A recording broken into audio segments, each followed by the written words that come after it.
ओम शांति।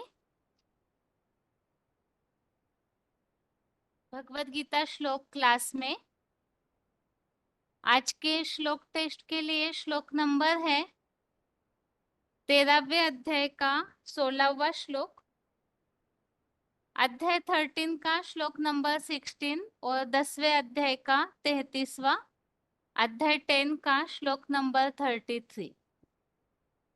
और सबसे पहले श्लोक संबंधी जो पॉइंट्स हमने सुने हैं वो पॉइंट्स बताइए।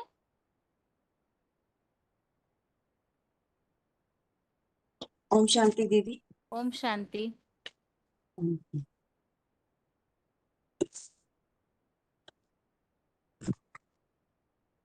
पहले 13वें अध्याय का 16वां श्लोक अर्जुन रूपी रथ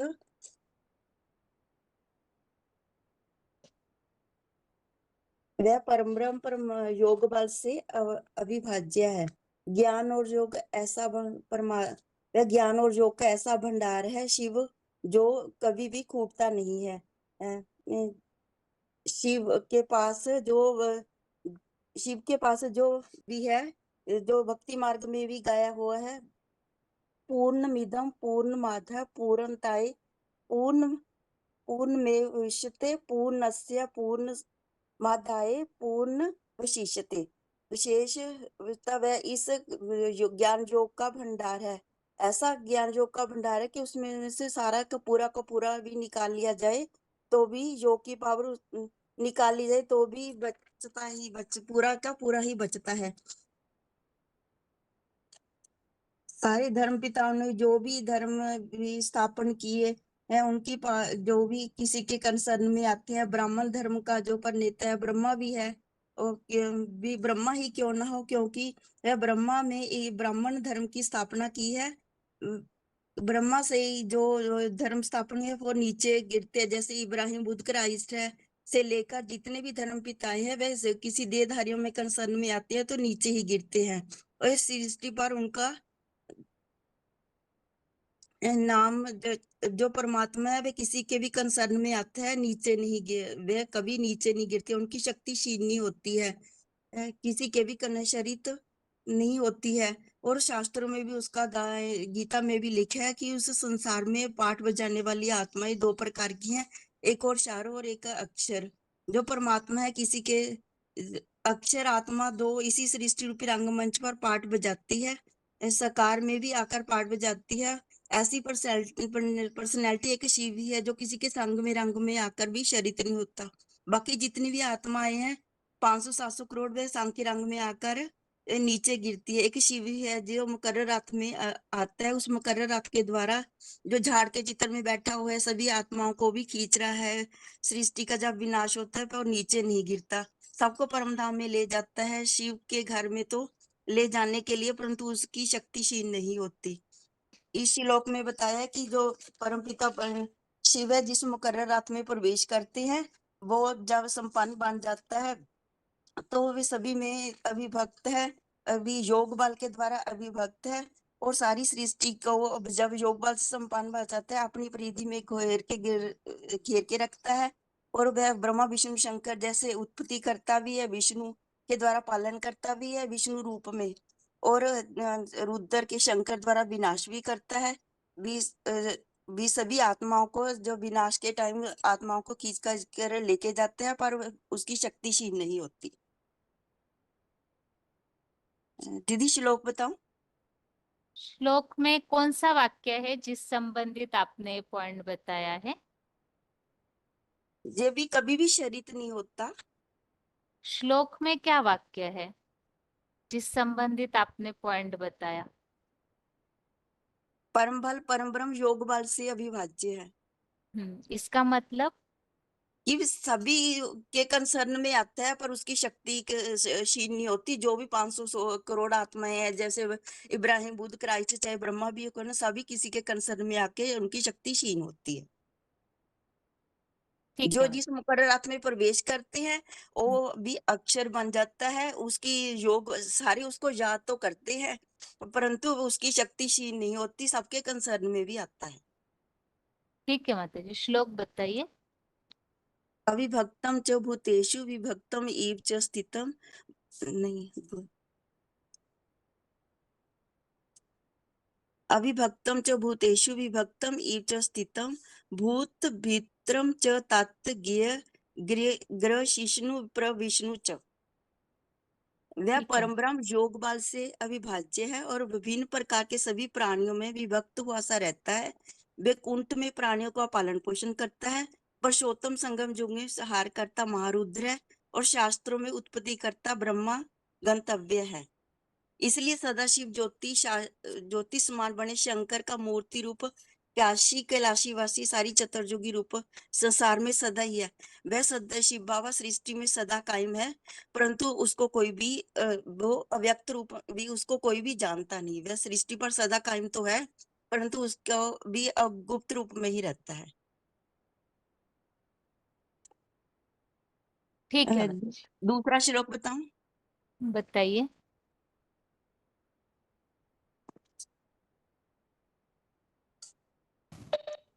हाँ दीदी। अक्षराणाम् ओंकारो अस्मि द्विंद समासी कस्य च अहम एव अक्षय कालो धाता अहम विश्वतोमुखम। ठीक है माता। इसमें बताया है कि जो महादेव है वो सृष्टि पर सदा कायम है, आदि में भी है, मध्य में भी है, अंत में भी है। और पंचमुखी जो बाबा कहते हैं कि इस सृष्टि दुनिया में कोई ऐसी बात नहीं जो तेरे पर लागू ना होती हो। वो पांच मुख वाला जो ब्रह्म है वो भी वही है। जैसे कहते हैं गुरु ब्रह्मा गुरु विष्णु गुरु देवो महेश्वरा, गुरु साक्षात परम ब्रह्म तस्मै श्री गुरुवे नमो। भी वो भी परम ब्रह्म है जिसके प्रति झुकते हैं। वो उसका जो पांच मुख है वो उसका उधुर मुख है भी ऊंची की ऊंची स्टेज में ही रहता है कि जैसे चार ब्रह्मा चारों दिशाओं में देखते हैं, वो पांचवा मुख जो उधुर मुखी ब्रह्मा है वो ऊपर की तरफ 24 घंटे देखता है। जैसे हमने पहले श्लोक में भी पढ़ा भी वो एक दो सेकंड भी नीचे नहीं आता। वो ऊपर की स्टेज में मैंने भी कि ज्योति बिंदु शिव की ही याद में रहता है। सृष्टि ठीक। पर सदा कायम है, कालों का काल है, विनाश के टाइम भी सदी सभी इस सृष्टि पर रहता है। ठीक है। ठीक है ओम जी, ओम शांति। शांति। आगे बताइए। अगला फोन अनम्यूट है। हाँ दीदी। पहले श्लोक पढ़ती हूँ। श्लोक है 13वां अध्याय का 16 नंबर का। अविभक्तं च भूतेषु विभक्तं एवं च स्थितं भूतभर्तृ च तज्ञेय ग्रसिष्णु प्रभविष्णु च। इसमें वार्ता है, वार्ता का पॉइंट है 985 का। सभी प्राणियों में विभक्त हुआ सा रहता है। यहाँ जैसे चुंबक के गोले होते हैं, कोई भी चीज उनके आजू बाजू में घुमाओ तो घूमने लगते हैं। क्यों घूमते हैं? क्योंकि चुंबकीय आकर्षण होता है, उसके आधार पर वो घूमते हैं। ऐसे नहीं कि वो चैतन्य है। जैसे घड़ी के पेंडाल में भी जो घड़ी लगाई रहती है उसमें टिक टिक करके आवाज आती रहती है। तो ऐसे नहीं है कि घड़ी चैतन्य है। हर 5000 वर्ष में आकर के जो शिव बाबा है साकार में आते हैं, साकार में निराकार में जो शिव बाबा आते हैं वो चैतन्य की चाबी चैतन्य की चाबी देते हैं। एक एक चीज को चाबी देनी पड़ती है। चैतन्य आत्मा हो या कोई जड़ चीज हो, जड़ का एक एक कण उसकी याद से भर जाता है, तब 5000 वर्ष वो कार्य करता है। फिर ऐसे नहीं कह सकते कि चाबी मना साक्षात्कार की चाबी नहीं देते हैं।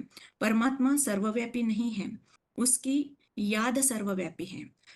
महाविनाश के समय सब आत्माएं उनकी याद में लीन होती रहती हैं और इस तभी उनकी जो याद है साकार में निराकार की जो याद है वो सर्वव्यापी हो जाती है, न कि भगवान सर्वव्यापी है। ना इसमें वार्तालाप में बताया है कि भगवान सर्वव्यापी नहीं है, उनकी याद सर्वव्यापी है और कण कण सर्वव्यापी में भर जाता है।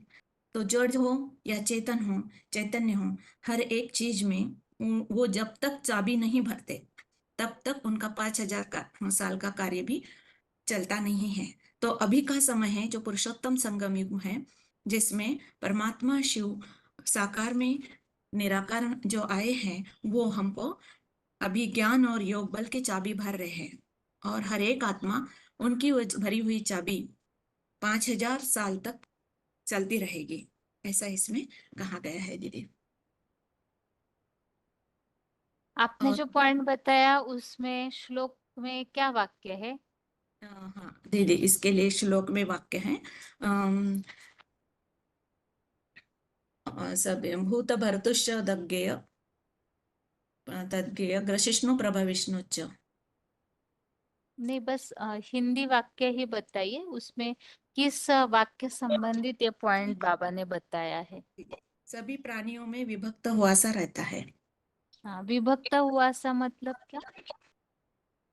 माना सभी प्राणी, माना सब कुछ करते हुए भी वो इतना विभक्त होता है कि किसी को पता भी नहीं चलता कि ये कौन कर रहा है और कौन वो चाबी दे रहा है या भर रहा है। इतना वो दूर रहता है, लिप्त रहता है, सब कुछ करते हुए भी कुछ नहीं करता, इतना विभक्त रहता है। उन उन विभक्त मतलब अलग अलग। अलग अलग, हाँ अलग रहता है, दूर। यहाँ नहीं, यहाँ दूर के भाव से नहीं है माता जी। श्लोक में पहला वाक्य ये बोला है, वह परम ब्रह्म योग बल से अविभाज्य है। माना नहीं, विभाज्य माना विभाजित करना, जिसे डिवाइड नहीं कर सकते कोई भी। जिसके लिए हमने वो पॉइंट अभी जो पहले माता जी ने बताया ना कि पूर्णमिदम वाला, हाँ जो हाँ, बोलते हैं बाबा कि उसमें से पूरा निकाल लेंगे तो भी वो पूरा ही बचेगा, मतलब उसको कोई खंडित नहीं कर सकता है। तो इतना इस हिसाब से बाबा ने बताया क्षरित नहीं होता। अब वो अविभाज्य होते हुए भी बताया विभक्त हुआ सा रहता है, मना सब जगह टुकड़ों टुकड़ों में बटा हुआ भी है। अच्छा, तो वो कैसे, तो उसके लिए बताया बाबा ने, उसकी जो याद की शक्ति है, उसका जो ज्ञान योग का अखुट भंडार है, वो विभाजित नहीं होता है वास्तव में, लेकिन वो याद के द्वारा, स्मृति के द्वारा सबके अंदर समाया हुआ है, अर्थात विभक्त हुआ सा रहता है। ठीक है माता जी। आगे अगला फोन अनम्यूट है, बताइए माता जी। हाँ, ओम शांति दीदी। हाँ मैं जी। जो पॉइंट तो हो गया, मैं वही पॉइंट बोलूं दीदी। मैं तो दूसरा बताइए, नहीं। यदि वही लिखा है तो वही बताइए। हाँ, वही बोल रहे हैं। हम्म। माना वो ब्रह्मा, वो परम ब्रह्मा जो बल से अविभाज्य है। हम्म। अच्छा, ज्ञान और योग का ऐसा भंडार है शिव का, जो कभी खूटने वाला नहीं है। अखूट भंडार है शिव के पांच, जो भक्ति मार्ग में भी गाया हुआ है। पूर्णमिदं पूर्णमादाय पूर्णमात् पूर्णात् पूर्णायात पूर्ण दिन पूर्ण दिन से पूर्ण से पूर्ण मादाय पूर्ण अवश्य से। माना उनका जो ज्ञान है, जो अखुट ज्ञान का भंडार है, उसमें पूरा ही अगर ले लिया जाए, फिर भी वो पूरा ही बचता है। और जो धर्मपिता में जो भी धर्मपिता है वह है। और चाहे ब्रह्मा का पनीता, माना ब्राह्मण धर्म का जो पनीता ब्रह्मा है। कितना क्योंकि क्यों हो कि हाँ, वो ब्रह्मा क्यों ना हो, क्योंकि ब्रह्मा से ब्राह्मण धर्म की हुआ है। और तो ब्रह्मा से लेकर जितने भी धर्मपिता है, केवल इस्लाम बौद्ध क्रिश्चियन आदि, जो सब देहोधारी है, देहोधारी धर्मपिता है। लेकिन उसने उनका नामाचार, मतलब जब से उनका नामाचार होता है तब से उनका शोरित होना शुरू हो जाता है। लेकिन शिव बाब ऐसा आत्मा है, जो जिस जो साकार शरीरधारी में जो आते हैं, तो उनमें शंख रंग में आते हुए भी वो अक्षर रहता है, ना। वो शरीर नहीं होता। तो जिसे जो झाड़ के चित्र में दिखाया हुआ है, जो आत्मा का जैसे चुमुक चुमुक की तरह खींच रहा है, खींच के ले जा रहा है। बस इतना है दीदी। दीदी श्लोक पढ़ू। हेलो। हाँ माता जी, श्लोक पढ़िए। हाँ। अविभक्त च भूतेषु विभक्तम एव च स्थितम भूत भीतर च तत् ज्ञेयं ग्रहस्नुषु स्नु प्रभ विष्णुश्च माना वो परम ब्रह्म योग बल से अविभाज्य है और विभिन्न प्रकार के सभी प्राणियों में विभक्त हुआ सा रहता है और वैकुंठ में भी प्राणियों का भरण पोषण करता विष्णु है। पुरुषोत्तम संगम युग में तथा संहार करता महारुद्र है और शास्त्रों में उत्पत्ति करता ब्रह्मा गंतव्य है।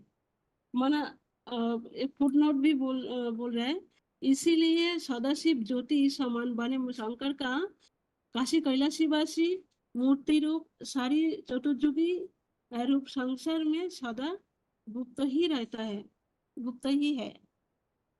ठीक है माता जी। माना इस सृष्टि रूपी रंगमंच में 5000 साल पूरा ही रहता है लेकिन गुप्त में ही रहता है। इसका शूटिंग संगम युग में ही हो रहा है। ठीक है, आगे अगला फोन अनम्यूट है।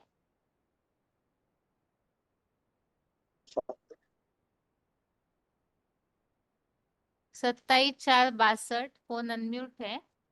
ओम शांति। हाँ जी। वो पर ब्रह्म योग बल से अविभाज्य है। जो ये भी पॉइंट हो चुका है, कुछ और पॉइंट बताइए। अभी दो माताओं ने उसी को बताया था। जो भी जो परमपिता परमात्मा है उनकी जो शिव की शक्तियां मतलब ज्ञान और योग का अकूट भंडार है। जो भी प्राणी मात्र है उनमें उनकी योग शक्ति समाई हुई है। भगवान सर्वव्यापी नहीं है, किंतु जो भी ऊर्जा है, जो भी शिव की ऊर्जा है वो प्राणी मात्र में समाई हुई है। अ, जो भी योग विष्णु परम ब्रह्म योग बल से अव्याज्य है और विभिन्न प्रकार के सभी प्राणियों में व्यक्त हुआ सा रहता है। वैकुंठ में भी प्राणियों का भरण पोषण करता विष्णु है और संगम युग में तथा संहार करता महारुद्र है और शास्त्रों में भी उत्पत्ति करता ब्रह्मा ज्ञातत्व है। योग ऊर्जा के द्वारा जो भी आत्मा स्वतः प्रधान बनती है, उनके आधार पर जो भी प्राणी मात्र है वो भी उनमें भी सात्विकता आ जाती है। दीदी हाँ जी, श्लोक बताइए। अविभक्तम च भूतेषु विभक्तम इव च स्थित भूत भ्रत च तत ये ग्रशिष्णु प्रभ विष्णु च। अर्थ भी पढ़िए इस श्लोक का। वह पर ब्रह्म योग बल से अविभाज्य है और विभिन्न प्रकार के सभी प्राणियों में विभक्त हुआ सा रहता है और वैकुंठ में भी प्राणियों का भरण पोषण करता विष्णु है। पुरुषोत्तम संगम युग में तथा संहार करता महारुद्र है और शास्त्रों में उत्पत्ति करता ब्रह्मा ज्ञातव्य है। ठीक है दीदी। हाँ जी, आपको क्या समझ में आया इस श्लोक में, बताइए। इसमें जो भी जो परम पिता परमात्मा है वो अविभाज्य है, उनकी शक्ति विभाजित नहीं है। हम्म मतलब सब वो ज्ञान और योग का अकूट भंडार है। जो हम्म भी जो भी प्राणी मात्र है उनमें उनकी मतलब परम पिता परमात्मा सर्वव्यापी नहीं है, किंतु उनकी जो योग ऊर्जा है वो सभी प्राणी मात्र में समाई हुई है। ठीक है, और आगे के वाक्य नहीं बताए। और जो वैकुंठ में जो विष्णु है, विष्णु लोक है, उसमें जो भी प्राणियों का भरण पोषण होता है वो विष्णु के द्वारा होता है। और संहार करता महारुद्र है, जो शंकर है, हम्म उनके द्वारा उनके द्वारा उनके द्वारा संहार होता है, विनाश होता है। और जो भी दुनिया की उत्पत्ति करता है, जो भी दुनिया की उत्पत्ति होती है वो ब्रह्मा के द्वारा होती है। ठीक है। ओम शांति। ओम शांति। आगे अगला फोन अनम्यूट किया है।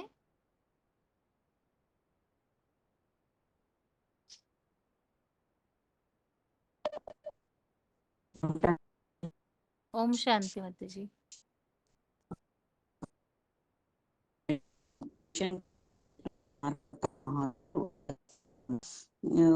रुद्र बाप अकेला रुद्र या महारुद्र कहा जाता है। लक्ष्मी महालक्ष्मी वाली आत्मा ज्ञान यज्ञ है। ज्ञान सुनने वाली मूल पर के मुखव्रत में प्रवेश करे। रथ का नाम उसकी साथ जोड़ है।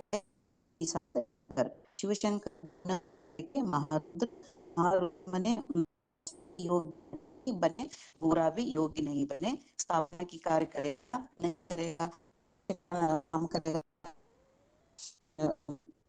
स्वरूप ब्रह्मा का नाम करेगा। वो विष्णु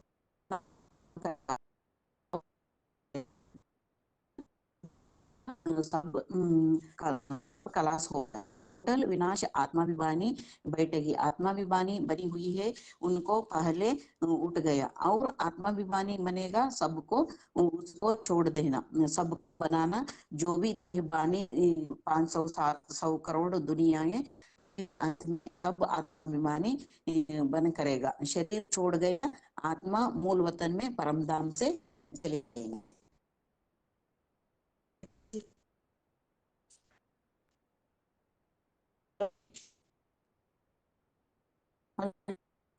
आवाज बहुत कट हो रहा है माता जी, तो समझ में नहीं आ रहा है आप क्या बता रहे हैं।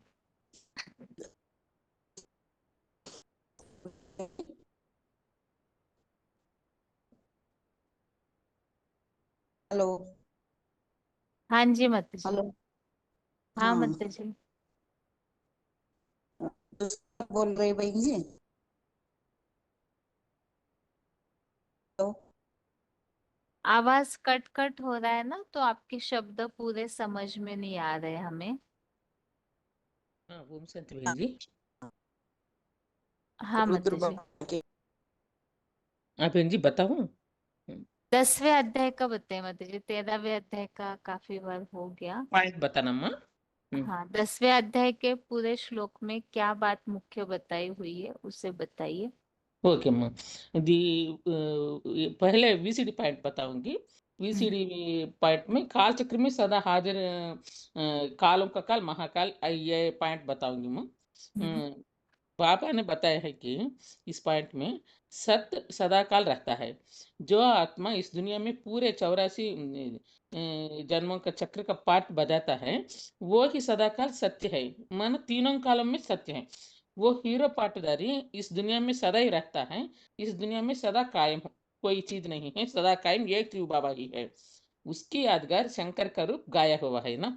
शंकर के लिए जन्म, शंकर के लिए माँ बाप को, शंकर के लिए मृत्यु को शास्त्र में नहीं दिखाया गया है। ना उसकी जन्म ना उसका मृत्यु, वो ही इस सृष्टि पर सदाकाल है, सदाकाल रखता है। महामृत्यु में भी सबके शरीर कुछ न कुछ छूट जाएंगे। सभी मनुष्य आत्माएं कुछ न कुछ परंदाम में पड़ी रहेंगी।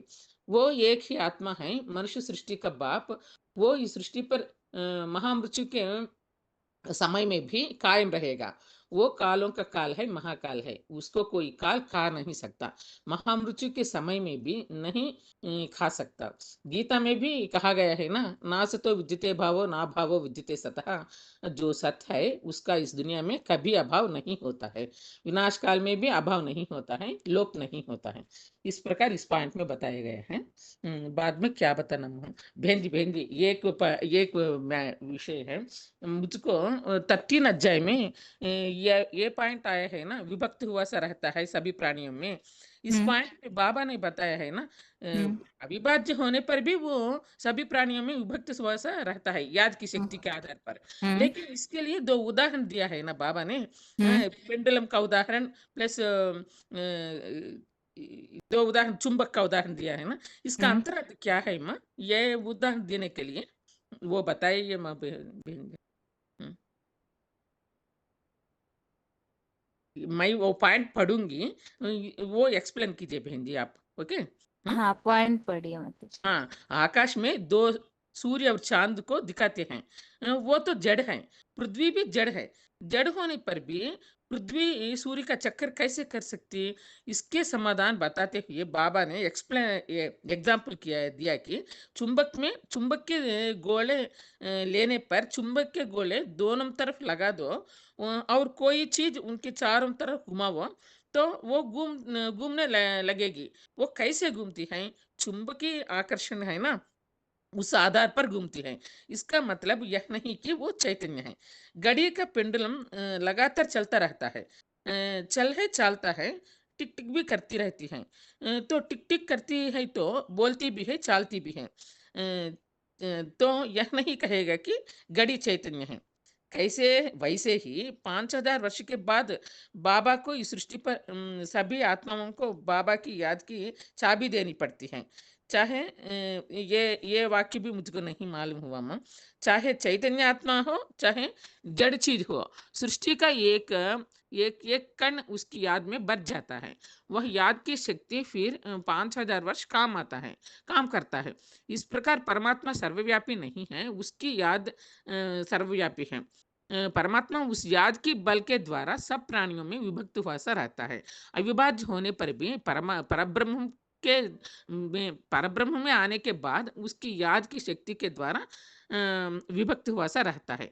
ये पॉइंट मुझको मालूम हुआ, लेकिन ये दोनों में एग्जाम्पल दिया है ना, इसका इसका लिंक मुझको नहीं मालूम हुआ ठीक है बहन जी। मतलब बता हाँ, रही।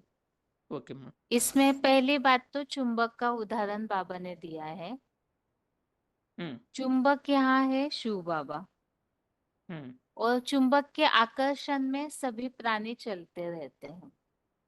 ठीक। जैसे बाबा ने बताया, अगर बीच में चुंबक का गोला है तो आसपास चुंबक के गोले के आसपास जो चीजें हैं ना, तो चुंबक जैसे घूमेगा वैसे वो चीजें भी घूमेगी, क्योंकि चुंबक से आकर्षण रहता है उनका।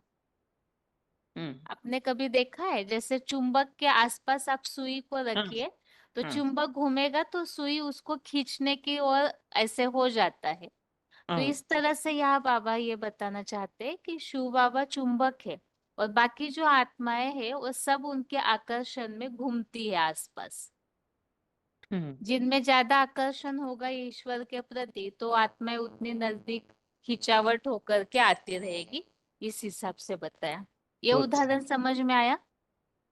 हाँ, ये ये समझ, उदाहरण समझ में आए। ठीक। ठीक है। अभी अगला है हम्म घड़ी का पेंडुलम। बाबा ने बताया हम्म घड़ी में वो पुराने जमाने की घड़ियां होती थी ना, वो कंटिन्यू ऐसे हिलता रहता था, चलते रहता था।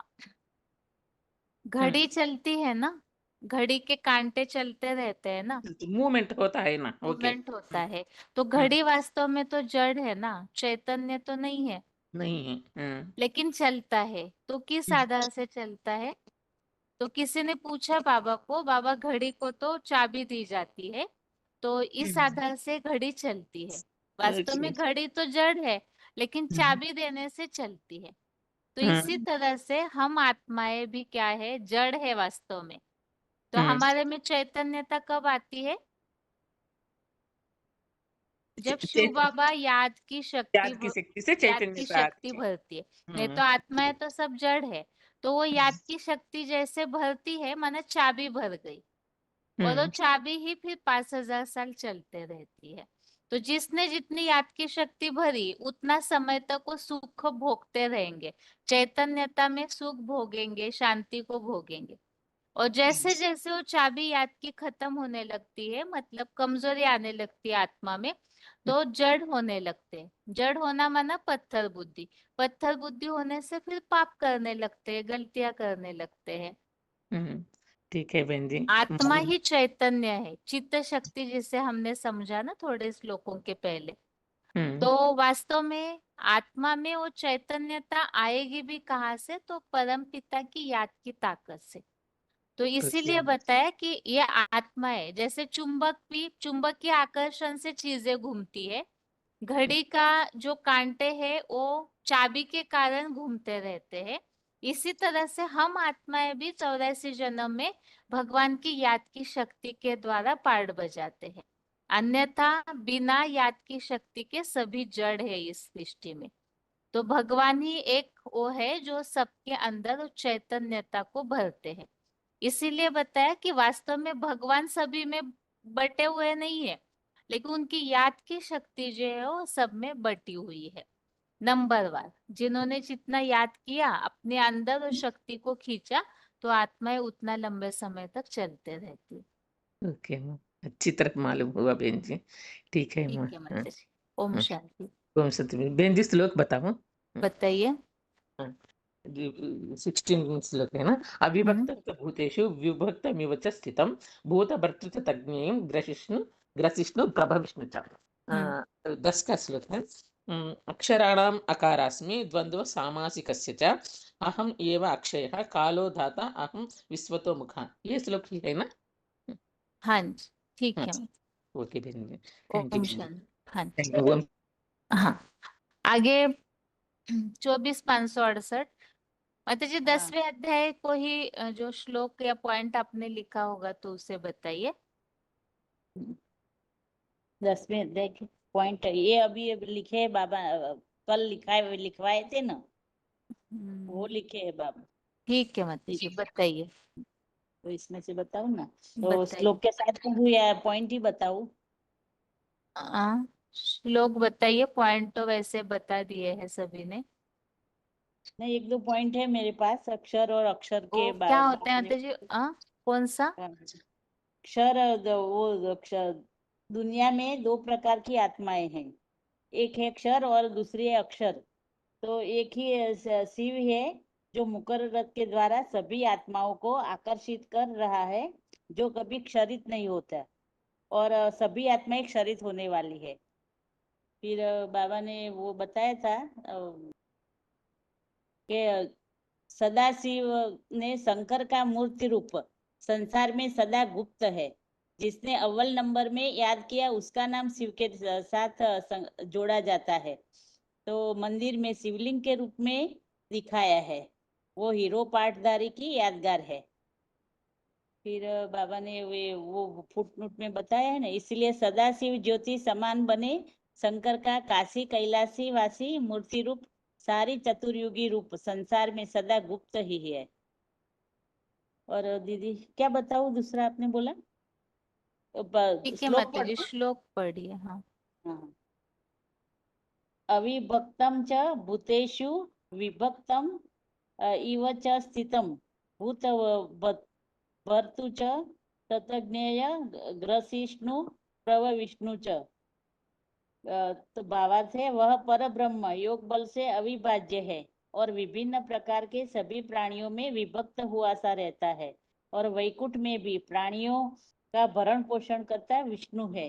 पुरुषोत्तम संगम युग में तथा संहार करता महारुद्र है, और शास्त्रों में उत्पत्ति करता ब्रह्मा ज्ञानव्य है। ज्ञातव्य है। ठीक है। हाँ। और वो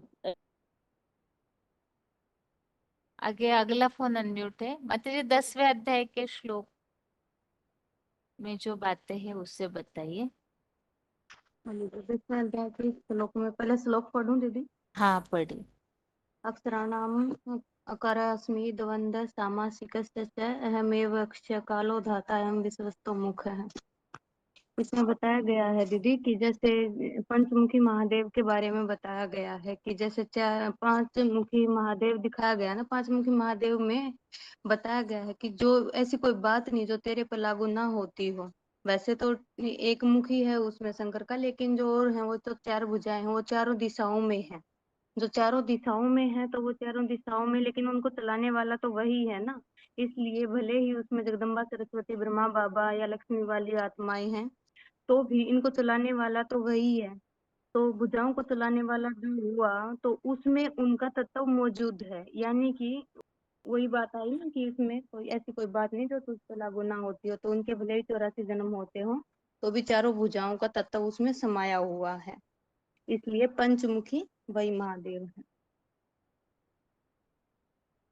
फिर ऊर्ध्वमुखी महादेव के बारे में बताया गया है, जैसे कि ऊर्ध्वमुखी है, बाकी तो जो और मुख है वो चारों दिशाओं में है, लेकिन जो एक मुख है वो ऊपर की ओर है, ऊपर की ओर है, अर्थात वह जिसको शास्त्रों में भी दिखाते हैं कि चित्रकारों ने भी बताया है कि ऊर्ध्वमुखी है, यानी कि ऊर्ध्वमुखी ब्रह्मा ही परम ब्रह्म कहा जाता है। उसी के लिए श्लोकों में भी आया है कि गुरुर् ब्रह्मा गुरुर् विष्णु गुरुर्देव महेश्वर, वही और गुरु साक्षात परम ब्रह्म, तो उसी के लिए महेश्वर भी कहा जाता है, वही साक्षात परम ब्रह्म भी है, उसी को सब नमन करने की बात करते हैं। ठीक है दीदी। हाँ माताजी, ठीक है। ओम शांति। ओम शांति।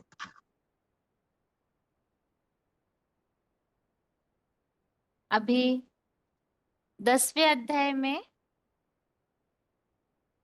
पहले श्लोक से लेके 33वें श्लोक तक 33 श्लोक तक हमारे हो चुके हैं। अभी ग्रुप में फोन अनम्यूट किए जाएंगे और प्रश्न पूछे जाएंगे, तो 33 श्लोक में से कोई भी प्रश्न पूछा जाएगा, क्योंकि ये रिवीजन हो चुकी है, इसीलिए ही जिनका भी फोन अनम्यूट होगा और रोल नंबर बताइए, क्योंकि डायल नंबर वालों के फोन अनम्यूट किए जा रहे हैं। फोन अनम्यूट होते ही अपना रोल नंबर जरूर बताइए।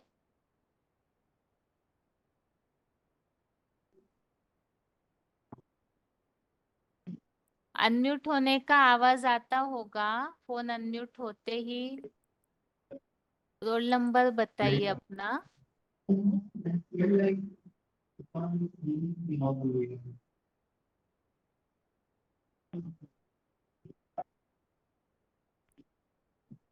पांच फोन अनम्यूट है। 1457।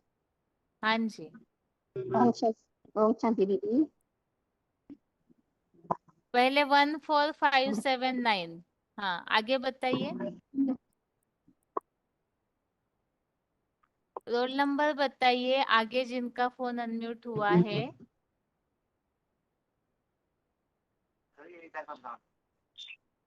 आगे रोल नंबर बताइए।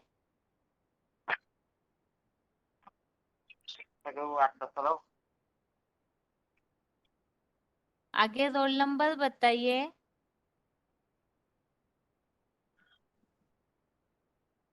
28,540। हरिपुर में बोल। क्या नंबर बताए? 28,540। 440 547। ठीक, आपको थोड़ी देर में करती हूँ, 1 मिनट, फिर से दोबारा करती हूँ। आगे अगला फोन अनम्यूट है, रोल नंबर बताइए। ओम शांति। हाँ जी, हाँ दीदी। ओम शांति। रोल मेरा रोल नंबर नंबर, बताइए। मेरा रोल नंबर है 20,533। क्या? 20,533। कहाँ से बात कर रहे हैं? से। फोन ठीक से पकड़िए माता जी, ताकि हमें आवाज आए आपका ठीक ओम से। शांति बहन जी 9793 काकीनाडा। आगे ओम शांति दीदी। हाँ, रोल नंबर 29,669। आगे बताइए रोल नंबर। आगे अगला फोन अनम्यूट है। 29,669। आपका हो गया माता जी, और किसी का किया है आगे अनम्यूट? हेलो। ओम शांति दीदी। हाँ जी, रोल नंबर 20,533 बोला ना। 20,536। कहाँ से बात कर रहे हैं आप? 33 क्या? 20533। 20533। 566 33। ठीक है, जी। कहाँ से बात कर रहे हैं आप? भुवनेश्वर से। ठीक है,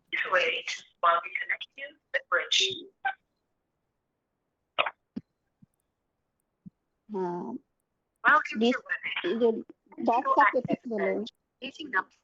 10वां अध्याय खोला है क्या सभी ने? हाँ। बोला है। एक तो 14579 जलगांव, 9793 काकीनाडा और हाँ जी। रोहतक के माताजी 29669 और 20533 हाँ जी। भुवनेश्वर। ठीक है, हाँ। अभी पहला प्रश्न है, देखिए 33 श्लोक में से 1 से लेकर 33 तक कोई भी श्लोक संबंधित प्रश्न हो सकता है।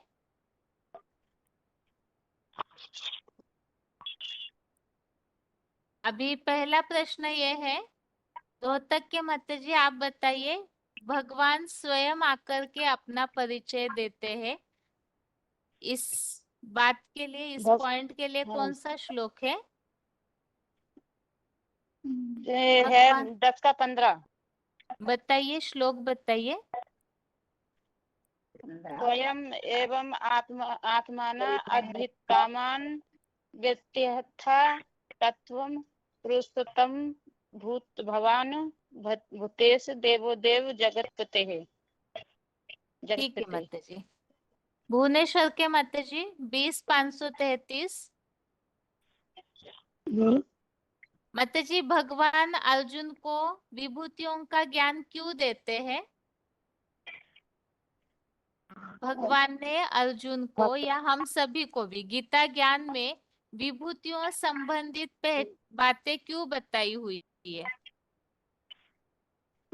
विभूतियों के ज्ञान इस अध्याय में। और किसी को उत्तर आ रहा है तो तुरंत बता सकते हैं ताकि समय न जाए। और किसी को उत्तर आ रहा है तो बताइए। जो तो सदा काल सत्य रहता है, जो हाँ। दुनिया में 84 चक्रों का पाठधारी है, वो हीरो पाठधारी है, दुनिया में सदा काल रहते हैं। ये शिव बाबा है। इसका याद प्यार है, इसका कोई बाप और माँ नहीं दिखाते हैं। एक ही मनुष्य सृष्टि का बाप है, महाकाल है, इसी का काल नहीं खाता। नहीं माताजी, गीता प्रश्न में कहते समझिए। प्रश्न ये पूछा है कि भगवान ने अर्जुन को विभूतियों संबंधित ज्ञान क्यों दिया है? 19 में आया बहन जी। बताइए। मना काश अपनी विभूतियां गोहराई के ज्ञानार्जन अर्ध उत्कंठित तुझे अनंत ये बताने के लिए। बताइए बताइए काकीनाडा के माताजी, अपनी मैं बात। बताऊँ एक मिनट, काकीनाडा के माताजी। कहूंगा क्योंकि वटवृक्ष के बीज रूप मेरे विस्तार वाले हैं, महादेव आदम का अंत नहीं है। किसके लिए बताए? 19 दीदी 10 का 18 में तो है। नहीं माताजी ने उत्तर दे दिया है। 10वें अध्याय का 19वां श्लोक, 19 नंबर श्लोक, इसमें बताया हुआ है कि गहराई से ज्ञानार्जन अर्थ उत्कंठित। वास्तव में विभूतियां मतलब विशेष आत्माएं हैं जो इस सृष्टि को चलाती है। तो उस संबंधित ज्ञान भगवान इसलिए देते हैं क्योंकि अर्जुन ज्ञान के प्यासे है, इसीलिए। अभी अगला प्रश्न है, अगला प्रश्न है 5494। माताजी आप बताइए। 5494 कौन अनम्यूट है माताजी आपका? प्रश्न ये है, वेदानाम साम वेदोस्मि, इसका अर्थ क्या है माताजी? वेदानाम साम वेदोस्मि, इसका अर्थ क्या है? मैं बताऊं? चारों वेदों में बताइए। चारों वेदों में सामवेद बहन 22 में आया बहन जी। जलगांव के माताजी बताइए। वेदानाम साम वेदोस्मि, इसका मतलब क्या बताया बाबा ने? देने वाला ज्ञान है। बताने दीजिए, सब एक साथ बोलेंगे तो कैसे? फिर जो सुन रहे उन्हें भी कंफ्यूजन हो जाएगी सुनने में। जलगांव के माताजी बताइए। सौम्य गीता ज्ञान बोला है वेदों में, सामवेद को, क्योंकि वो शीतलता प्रदान करता है यह गीता ज्ञान। ठीक है माता जी। आगे भुवनेश्वर के माता जी, आपके लिए प्रश्न है, भगवान से याद की ताकत किनको मिलती है? भगवान से याद की ताकत किन्हें मिलती है? याद की ताकत सुनो हो, जो जाने मुझको रोहतक के माता जी आप बताइए, आपको आ रहा है तो। भगवान से ताकत हमारी आत्मा को मिलती है। आत्मा को ही मिलती है, लेकिन किन की आत्मा को मिलती है? क्या जो विशेषता अर्जुन होती रूपी रथ है है तभी मिलती है? ये 10 का अर्जुन 15 रूपी रथ के लिए मिलती है पहले तो। चेष्टा तो प्रश्न से ये प्राणियों को पूछा है, ज्ञान क्या देना। विशेषता होगी तभी ही ताकत मिलेगी? कौन सा पुरुषार्थ होना चाहिए तभी भगवान से ताकत मिल सकती है? मनमना भाव। ठीक है, श्लोक में जो बात बताई है वो बताइए। मनमना भव तो ठीक उत्तर है। काकीनाडा की दोनों ऊर्जा की माताएं शक्ति बहन जी, बताइए। आकार में आया बहन जी, योग ऊर्जा की शक्ति और प्रश्न अपनी इस विभूति अच्छे का से हाँ जी, समझिए। प्रश्न ज्ञानामृत अच्छे से, प्रश्न को अच्छे से समझिए माता जी। प्रश्न ये हाँ जी, पूछा हाँ जी, है, भगवान से हाँ याद की ताकत, बुद्धि का योग नहीं बता किन्हें मिलता है? जी 10 में 10 का 10 में 10 का श्लोक है। प्रीतिपूर्वक ज्ञान याद पात्र वाले बुद्धि से निरंतर पर योगियों निरंतर को चैतन्य कारण तो नहीं है। एकाग्रता अव्यभिचारी बुद्धि योग से शक्ति मिलती है। श्लोक पढ़िए प्रीतिपूर्वक माता याद जी, श्लोक पढ़िए। तेषां सततयुक्तानां भजतां प्रीतिपूर्वकं ददामि बुद्धियोगं तं येन मामुपयान्ति ते। ठीक है माता जी। अभी अगला प्रश्न है, रोहतक या तो भुवनेश्वर, दोनों में से कोई भी माताएं बताइए। अतीन्द्रिय सुख अगर मिलना है तो उसके लिए कौन सा पुरुषार्थ होना चाहिए? अतीन्द्रिय सुख की अतीन्द्रिय प्राप्ति सुख के लिए कौन सा विशेष पुरुषार्थ होना चाहिए? एक तो अपने 5 विकारों को छोड़ना है, दूसरा अपने श्लोक देह अभिमान को अनुसार, भूलना है। हर उत्तर श्लोक के अनुसार होना चाहिए। अच्छा मुरलियों में दीदी। तो काफी बातें हम सुनते हैं, यहाँ श्लोक में क्या हाँ बताया हुआ है बताइए। 10 के 9 में है जवाब इसका। भगवान से मेरे में ही मन बुद्धि लगा आए हुए एक दूसरे को जो मेरा ही माना वार्तालाप करते हैं, उन्हें अतीन्द्रिय सुख मिलता है। रोहतक के माता जी बताइए। 10 का 10 में दीदी। अतीन्द्रिय सुख 10 का की 10 बात में किस श्लोक में आई है माता जी?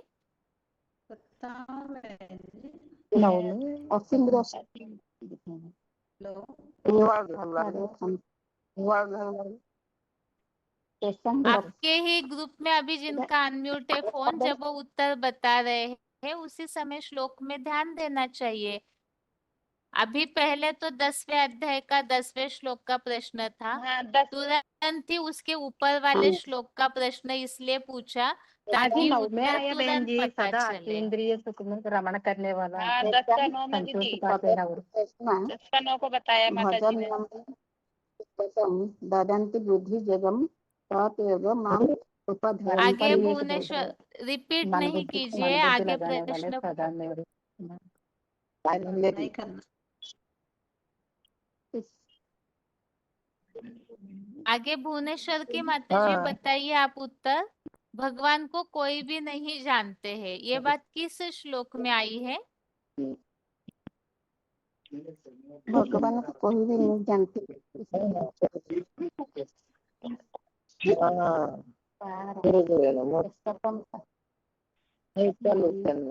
रोहतक के माता जी बताइए, भगवान को कोई भी नहीं जानते, ये बात किस श्लोक में आई है?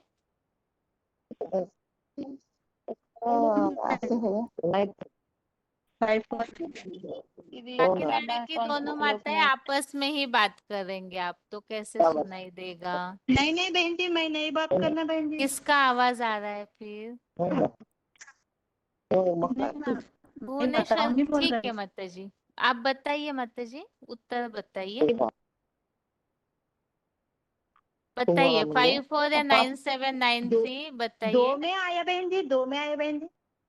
श्लोक बताइए। हाँ 10 में 2 हाँ जी, हाँ जी। न मे विदुहा सुरगणा प्रभवः न महर्षिः अहमादिर्ह देवानां महर्षीणां च सर्वतः। ठीक है, भगवान मना ना को दिव्य भगवान को कोई भी क्यों नहीं जान पाते हैं, इसका कारण क्या बताया है श्लोक में? हाँ जी, मतलब मना दिव्य प्रवेश का योग्य प्रकट जन्म को न देवगण और न द्वापर युग। जलगांव की माता जी बताइए, सब प्रकार से महादेव द्वारा भगवान को आदिकालीन कोई भी क्यों नहीं जान पाते हैं? भगवान आदिश्वर है, भगवान हमारे आदि पिता है और पिता की पहचान बच्चे कैसे जान पाएंगे? कोई जानने वाला कोई नहीं बहन जी। ठीक है माता जी, आप सभी को म्यूट कर रहे हैं अभी। श्लोक पढ़ूंगी।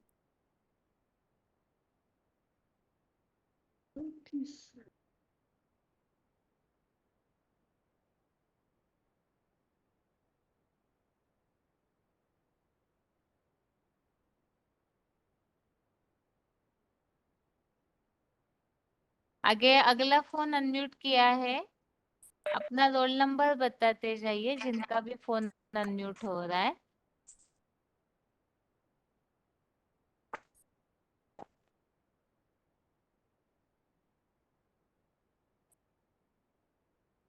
नेपाल की माताओं का ही फोन अनम्यूट किया हुआ है, अपना रोल नंबर बताइए सभी। 28 26 326 दीदी। एक मिनट, 26 326।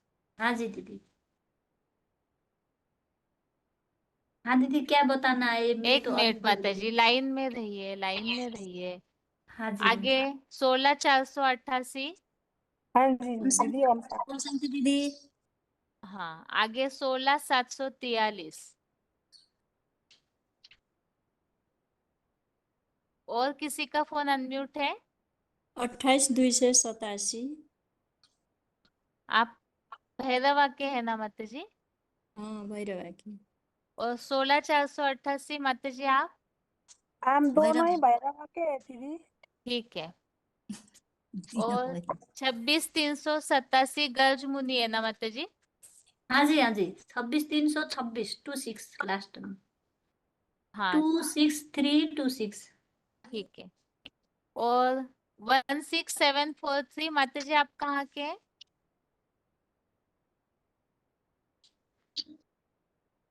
16743 माता जी आप कहाँ के हैं? हाँ भैरवा को दीदी मत, हम भैरवा को। और 16 488 माता जी भी भैरवा के है ना? हाँ ठीक है। रोज श्लोक पढ़ते हैं माता जी आप तीनों? श्लोक तो पढ़ते हैं क्या? हाँ, श्लोक रोज पढ़ते हैं? पढ़ते हैं दीदी। 10वां अध्याय पूरा पढ़ा है? हाँ जी 10वें अध्याय के जो श्लोक सीखे हैं ना हमने, हाँ सारे जी। श्लोक पढ़े हैं आपने? पढ़े हैं दीदी। हाँ, हमने तो नहीं पढ़ा है दीदी। नहीं पढ़ा है? नहीं बिजी सेवा में चली जाती हूँ ना, बिजी हो जाती हूँ। कभी क्या होता है तो कभी कभी टाइम निकलती है तो कोर्स में बैठ जाती हूँ। 13वां अध्याय अच्छे से पढ़ा है? हाँ 13 अध्याय का तो अभी एक अध्याय से शुरू किया है। कोई कोई दिन छूट गया, नहीं तो पढ़ा है 13 अध्याय का था। ठीक है माता जी, एक मिनट।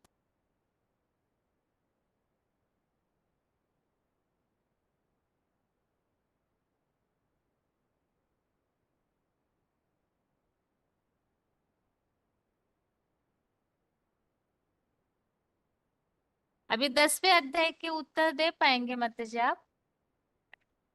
अब कोशिश करते हैं दीदी। ठीक है। हाँ जी। आगे और फोन अनम्यूट किया है, रोल नंबर बताइए।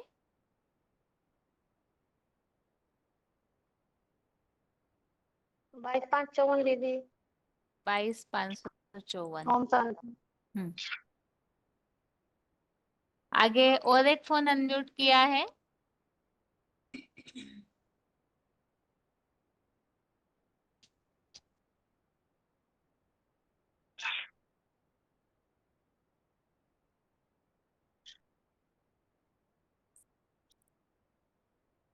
एट 589 फोन अनम्यूट है माता जी आपका। हाँ दीदी।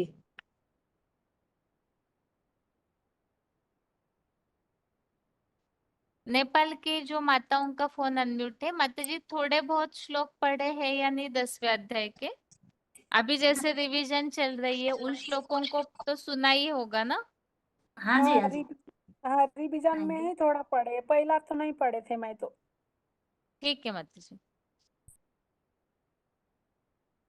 20वें श्लोक से आगे देखिए आप सभी जिनका भी फोन अभी अनम्यूट है। श्लोक 10 नंबर नंबर का? 20। हाँ, 10वें अध्याय का 20 श्लोक नंबर 20 से आगे के श्लोकों को देखिए। ठीक है। हाँ जी, हाँ जी। अभी पहला प्रश्न है,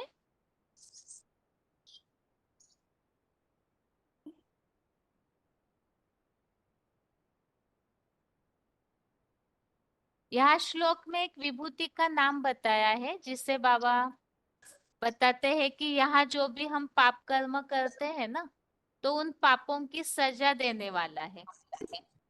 इसका उल्लेख किस श्लोक में आया हुआ है? और उन सजाओं के लिए ही वो हस्ती ईश्वरीय संविधान को बनाने के भी निमित्त बनती है। ये 10 का 3 में है दीदी, पाप वाली। ये 10 माता के जी 29 आप, में है दीदी। हाँ क्या बताया है माता जी? ये यम नियम कर्ताओं का धर्मराज का धर्म का राजा युधिष्ठिर यमराज हूँ। और यह माँ बताया जो सदा जिचेच रहने वाला और संपूर्ण यम नियम कर्ताओं में धर्म का राजा युधिष्ठिर यमराज हूँ। आर्यमा ये प्रसंग ही अलग है माता जी, आर्यमा को इसमें नहीं जोड़िए। उससे यम आगे का संपूर्ण यम नियम। माता जी श्लोक नंबर देखिए बाकी सभी 10वें अध्याय का 10 का 29। 29 नंबर श्लोक है ना दीदी? हाँ जी। 10 का इसमें 29। बताया संपूर्ण यम नियम कर्ताओं में धर्म का यमराज। राजा युधिष्ठिर। हाँ, यमराज। युधिष्ठिर। तो यम नियम धर्म का कर्ता राजा। मतलब क्या बताइए? यम यम करता है।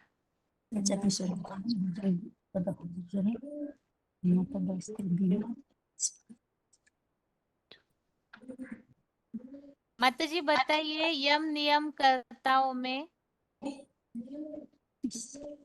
यम नियम कर्ता मतलब क्या बता सकते हैं कोई? यम करता मतलब दीदी धर्मराज। नियम को करता वाला, यम नियमों को करता वाला धर्म का राजा युधिष्ठिर। हाँ, नियम कर्ता माना नियमों को बनाने वाला, पालन करने वाला, नियम बताने पालन वाला, करना तो है ही, लेकिन यहाँ बताने वाला। नियम बताने वाला, हाँ नियम जी। बनाने वाला इस हिसाब से बताया हुआ है, क्योंकि वो स्वयं धारणा करता है धर्म का राजा युधिष्ठिर है। अभी बताइए ये बात किनके लिए बोली हुई है बाबा ने? युधिष्ठिर है माना वो राम युधिष्ठिर राम हो या आत्मा। यमराज, किनके हिसाब से बाबा ने बताया? यमराज, धर्मराज की यमराज दीदी? यमराज ही तो धर्मराज है ना, हाँ, यमराज तो और वो धर्मराज ब्रह्मा बाबा अलग के है। लिए बताया ना दीदी, ब्रह्मा दादा बाबा के लिए लेकर दीदी। एक मिनट, ब्रह्मा बाबा के किस लिए। हिसाब से बताया? एक मिनट आप रुकिए माता जी, युधिष्ठिर 8/89 माना आप ही रुकिए। युद्ध में अंत तक स्थिर रहने वाला, तो दादा लेखा ब्रह्मा के लिए ही बताया है ना। ठीक है, और यमराज किस हिसाब से बताया है? यमराज जो धर्मराज है, वो धर्मराज जो अभी आत्माएं जो उनको दुख दिए तो उनको अचानक हार्ट फेल हुआ, तो उनको अंत में सजाए धर्मराज के रूप में देंगे, बाबा ने बताया है ना। ठीक है माता जी। हाँ जी। अभी अगला प्रश्न है, हाँ जी।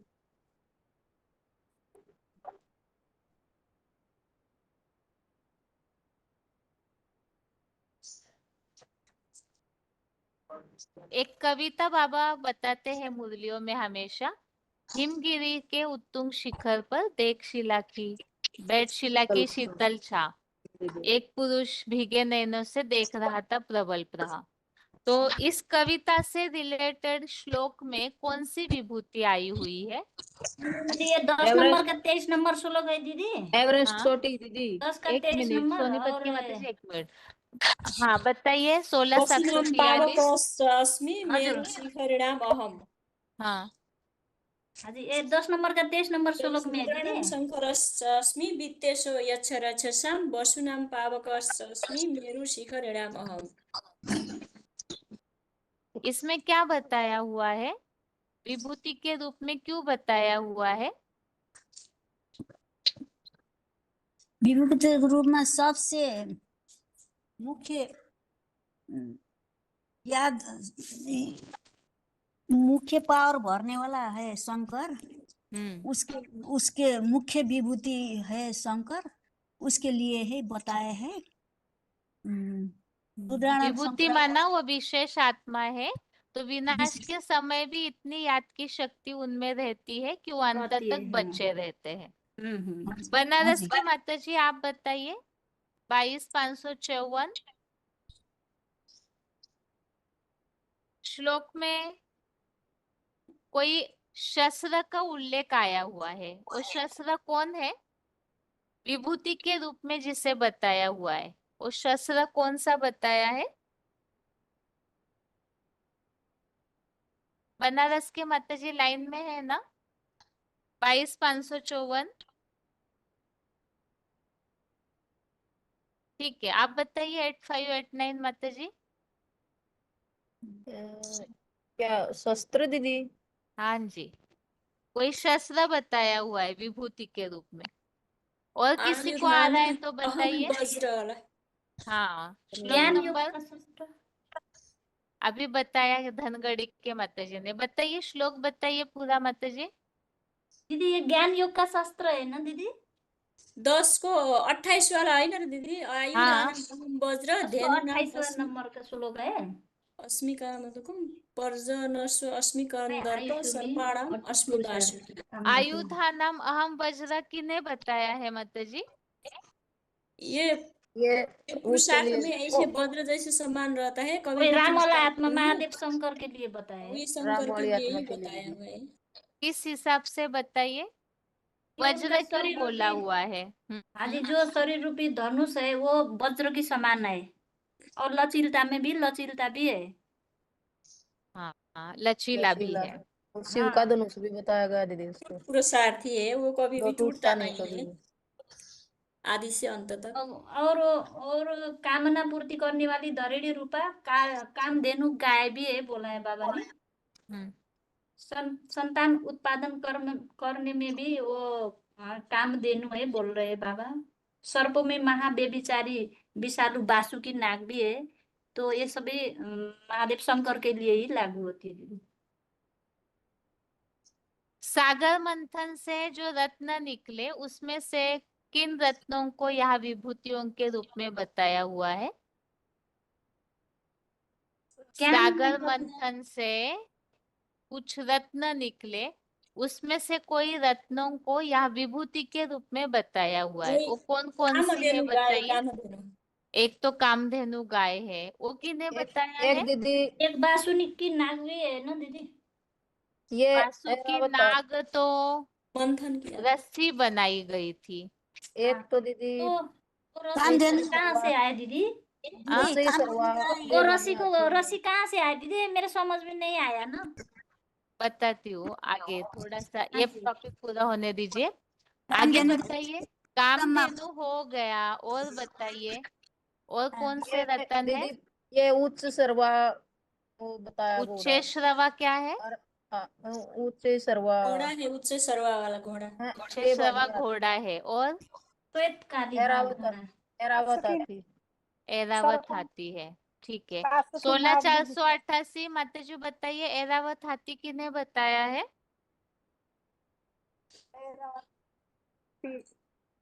जो उसके लिए है ना, जो ये तो वही विभूति शंकर के लिए बताया है ना। हाथी माना क्या? उसके लिए बताया दीदी, ये तो ब्रह्मा बाबा के हाथी लिए। माना जो किस हिसाब से ब्रह्मा बाबा के लिए बताया था बाबा ने, बताइए।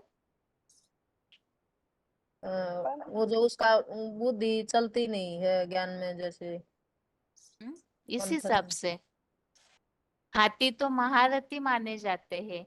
हाँ हाँ, ये तो दीदी वो हो गया। फिर महारथी है, फिर बुद्धि चलती नहीं। हाथी ऐसे माना दीदी वीर, ये तो वीर का सूचक है ना दीदी, उनको हाँ, वीर माना जाता है, कोई वीर योद्धा।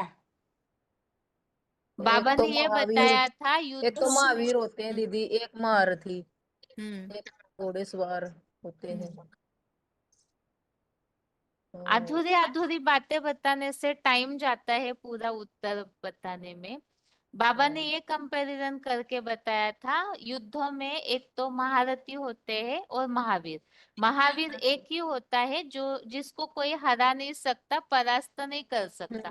और महारथी अनेक होते हैं। उन महारथियों में एक ऐरावत हाथी है जो बड़ा माना जाता है, और बड़ा वो माना। ब्रह्मा के लिए बोला हुआ है। और महावीर तो एक ही है, राम वाली आत्मा, राम जिन्हें वाला कोई भी परास्त नहीं कर नहीं सकता कर है। सकता। ठीक है, आगे मोर की कौन सी विशेषता बताई हुई है, बताइए।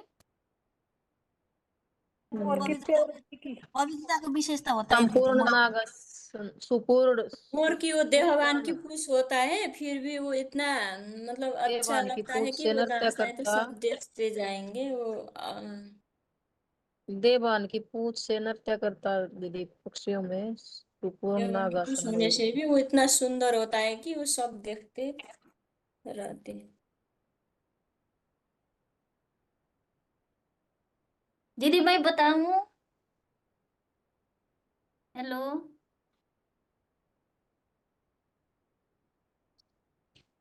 हेलो दीदी। हाँ माता जी। हाँ, मयूर के लिए बताना है दीदी। हाँ हाँ। मयूर तो अब ज्ञान नृत्य करता है, और इतना अच्छा ज्ञान ये सृष्टि में दे रहे हैं, उनका ज्ञान सभी को अच्छा लगता है। परंतु उनका जो पाव देखने से सभी घृणा करते हैं कि इसका पाव अच्छा नहीं है, मतलब इस राम नहीं वाला नहीं नहीं आत्मा का नहीं, जो बुद्धि रूपी मोर पाव है। अपने पाव को देख के ही रोता है, सभी घृणा नहीं करते हैं। हाँ, मयूर मोर, तो, हाँ जी, मयूर रोता है अपने पाव को हाँ, देखते वो तो, खुद ही और दुखी उनका होता है, नृत्य लेकिन सारी दुनिया और को नहीं। उनका नृत्य अच्छा लगता है। हम्म। ज्ञान का नृत्य हो गया, ज्ञान डांस करता है ना, तो हाँ। लेकिन उनका जो पाव, उनका जो बुद्धि, उन सभी उनको क्या करते हैं, मयूर तो खुद रोता है, मेरा अपना पाव देख के तो रोता है, पर उनका वो जो उनका बुद्धि ठीक नहीं है, गलानी जो कर रहे हैं बाबा का, उसी का यादगार है ना दीदी, वो पाव अच्छा नहीं दिखाते। हाँ जी माता जी। हाँ, मैं एक वार्तालाप में और मुरली में भी सुनी थी हम्म कि जो, हाँ, उनके लिए सब गलानी करते हैं ना, तो वही हम्म पाव, बुद्धि रूपी पाव का ठीक है बाबा ने माता जी। बताए थे। हाँ जी दीदी। ठीक है माता जी, अभी आप सभी को म्यूट कर रही हूँ। ओम शांति। हाँ जी दीदी, जो मैं पूछी थी ना वो बताइए ना। एक मिनट, क्या पूछे थे माता जी आप? मैं वो नागों के बारे में पूछे थे ना, सांप का। सांप को रस्सी बनाया गया, हाँ, हाँ, तो तो कैसे वो, बनाया गया ये पूछ रहे आप? हाँ हाँ, वो मतलब वो नाग था, वो नाग कहाँ से निकला, मतलब वही जो सागर मंथन में आपने बता रहे थे ना। नहीं, सागर मंथन में नाग नहीं निकला, वास्तव में शंकर के गले में वासुकी नाग दिखाया जाता है हाँ ना। हाँ तो हाँ शास्त्रों में ऐसे कहानी बताई जाती है कि जब सागर मंथन वास्तव में इसलिए हो रहा था, देवताओं और असुरों के बीच में हमेशा लड़ाइयाँ होती थी। तो त्रिदेव जो है, उनकी तरफ से ये बात रखी जाती है कि अगर इस तरह से सागर का मंथन करते हैं तो उसमें से बहुत रत्न निकलेंगे, अमृत भी निकलेगा, और वो अमर बनाने के हिसाब से, तो इसीलिए ही, लेकिन उसके लिए देवता और असुर दोनों को भी मेहनत करनी पड़ेगी। तो उस समय फिर सागर का मंथन करना है तो मत नहीं चाहिए, मतनी फिर पहाड़ को बनाया जाता है, मंदराचल पर्वत जिसे बाबा बताते हैं। The person you are तो speaking और with दीदी has वो put रस्सी your के call रूप on में, hold. हाँ जी, Please वो stay तो on the भक्ति मार्ग में बोलते हैं ना दीदी। हाँ तो हमने ये आपको ये सब पूछा कि ये जो बासुकी नाग है जो उसका रस्सी बनाया ना, तो वो किसका यादगार है दीदी? वासुकी नाग बाबा ने बताया है ब्रह्मा बाबा के हिसाब से। अच्छा अच्छा अच्छा दीदी, समझ तो गई। तो दोनों तरफ से भी पार्ट बजाते हैं ना। हाँ हाँ हाँ। और वैसे बाबा महादेव के हिसाब से भी बताते, लेकिन खास तो बाबा ने यहाँ अनंत नाग और वासुकी ये दोनों विशेष नाग के रूप में जो बताते हैं बाबा, सर्प वाली आत्मा, वो ब्रह्मा बाबा के हिसाब से बताया हुआ है। अच्छा, मैं तो वही बाबा का यादगार समझ रही थी। हम्म, हाँ ठीक है ठीक दीदी। है मत, ठीक, ओम ठीक। शांति।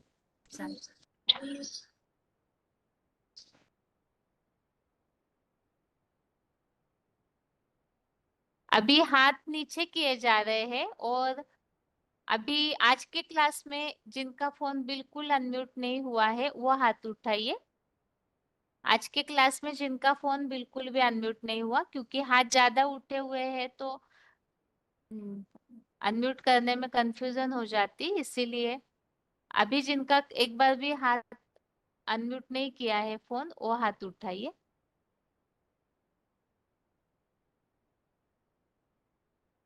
चौथा अध्याय जो रिवीजन के समय या पढ़ते समय नहीं थे, ऐसे लोग भी हाथ उठाइए। जिन्होंने चौथा अध्याय बिल्कुल भी नहीं पढ़ा है वो हाथ उठाइए।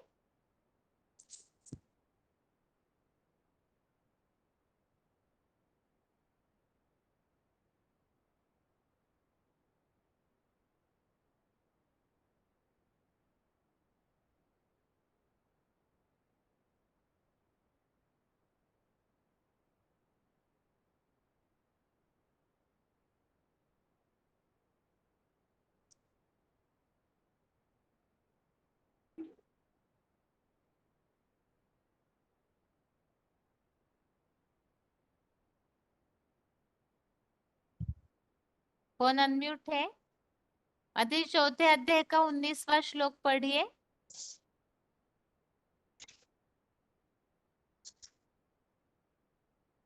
किसी का फोन अनम्यूट है? अभी अभी हाथ उठाया है, अपने फोन के माइक पर ध्यान दीजिए। हाँ दीदी। रोल नंबर बताइए माता जी। 23568। चौथे अध्याय का 19वां श्लोक पढ़िए माता जी। हाँ दीदी।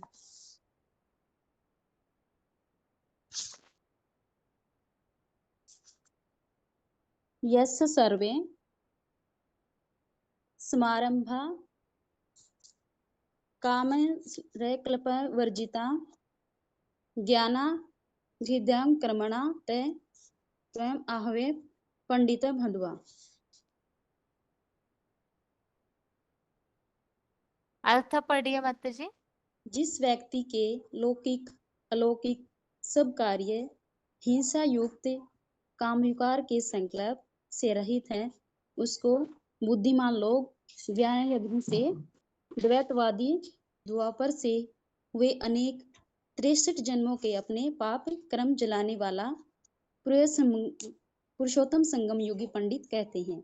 बाकी सभी साधारण हो गए। क्या समझ में आया माता जी आपको? इसका अर्थ बताइए। इसमें दीदी जिस व्यक्ति के लौकिक अलौकिक सभी कार्य जैसे कि मतलब हिंसा युक्त कामविकार के संकल्प से रहित,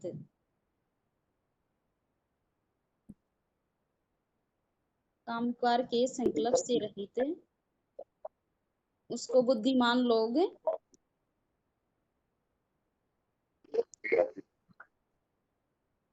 ज्ञान यज्ञ से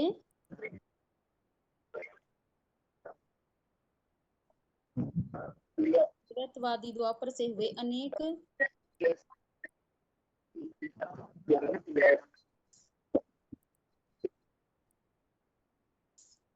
ठीक है माता जी। आगे अगला फोन अनम्यूट है। इसी श्लोक को फिर से पढ़िए, फोन अनम्यूट है। आगे अगला फोन अनम्यूट है।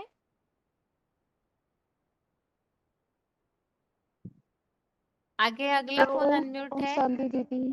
हाँ जी, ओम शांति दीदी। ओम शांति क्या माता जी। बताना है दीदी? चौथे अध्याय का 19वां श्लोक पढ़िए। ओम शांति दीदी। दीदी ये क्लास हमें नहीं ज्वाइन किया था, उससे पहले ही पढ़ाया गया। इसके हाँ, बारे में जिन्होंने पता है नहीं दीदी। पढ़ा है इसीलिए ही पढ़िए, जो पढ़ने के बाद आपको समझ में नहीं आएगा उसे बताया जाएगा। आप श्लोक पढ़िए माता बुक जी। में से पढ़ के बता दे। हाँ जी, बुक में से ही पढ़ना है। रिवीजन हो रही है इसीलिए पढ़ाया जा रहा है। आप बताइए। सब कार्य में सब युक्त काम विकार। किताब खुला नहीं है माता जी आपका? नहीं दीदी, बस खुल गया। बिना किताब खोले कैसे पढ़ाई होगी माता जी? फिर तो कुछ समझ में ही नहीं आएगा। मैं बात तो आपकी बिल्कुल सही है दीदी, बस खुल गया है। आप खोलिए माता जी। आपके एग्जाम में 94-32 माता जी आप पढ़िए, तब तक अर्थ हाँ पढ़िए कम से कम 19वें श्लोक का। हाँ दीदी पढ़ूं। जिस व्यक्ति के लौकिक अलौकिक कार्य सब कार्य अहिंसा युक्त काम काम विकार के संकल्प से रहित, इसको बुद्धवान लोग ज्ञान अग्नि से द्वैतवादी द्वापर से हुए अनेक 63 जन्मों के अपने पाप कर्म जलाने वाला पुनः संगम युगी पंडित कहते हैं। बाकी सभी साधारण हो गए। क्या बताया माता जी इसमें, बताइए। दीदी इसमें ये बताया है कि दीदी चौथे अध्याय का चौथा एक श्लोक है। मिनट रुकिए माता जी, आप अभी 1 मिनट रुकिए। 94-32 बताइए माता जी। हाँ दीदी, जो व्यक्ति लौकिक अलौकिक कार्य में हिंसिक काम विकार के संकल्प रहते हैं, जो उनको बुद्धवान लोग ज्ञान अग्नि से द्वैतवादी द्वापर युग के 63 जन्म जो पाप किए हैं, जन्मों के पाप हैं, वो कर्म जलाने वाला संगम युगी पंडित एक बाप के लिए ही आता है दीदी। ये वही इन पापों को खत्म करते हैं, बाकी तो सब साधारण ही हो गए ना दीदी। ठीक है माता जी। आगे माता जी अपना रोल नंबर बताइए, तो नाम बताइए। हाँ दीदी मेरा भर्ती नहीं हुआ है, नाम है प्रतिभा। दीदी चौथे अध्याय का चौथा श्लोक पढ़ना है। चौथे अध्याय का 20वां श्लोक पढ़ना है माता जी।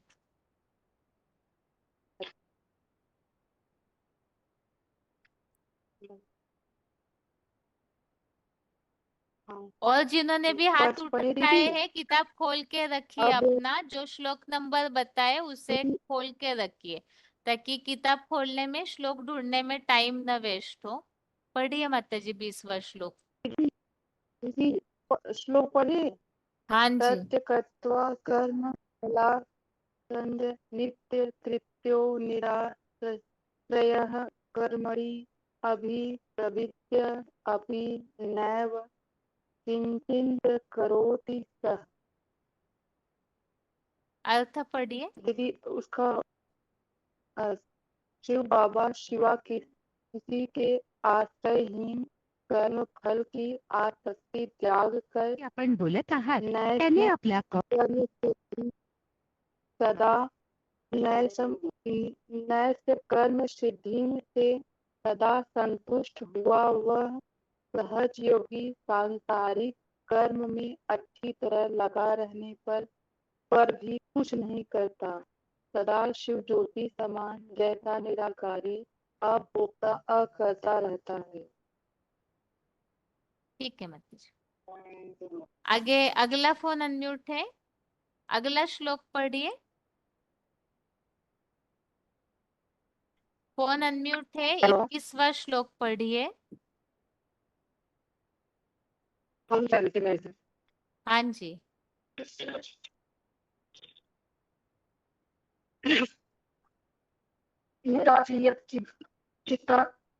चित्तात्मा तत् सर्वोपरि ग्रह शरीरम केवलं कर्म कुर्वन् न आप्नोति किल्बिषु। सार पढ़ दीजिए। अर्थ भी पढ़िए। अशारीरिक अपने चित्त करता सब प्रकार के स्वादित का त्यागी शारीरिक कर्म करता हुआ पाप को नहीं पाता है। सांसारिक अशारीरिक अपने मन बुद्धि रूपी चित्त का वश करता एकाग्र भावे तन मन नाम से सब प्रकार के समाज स्वामित्व का त्यागी मूर्ख का भोक्ता शिव ज्योति समान सदा निराकारी आत्म लोकवासी बन सांसारिक इच्छा मात्र में विद्या होकर केवल विष्णु लोक के पुरुषार्थ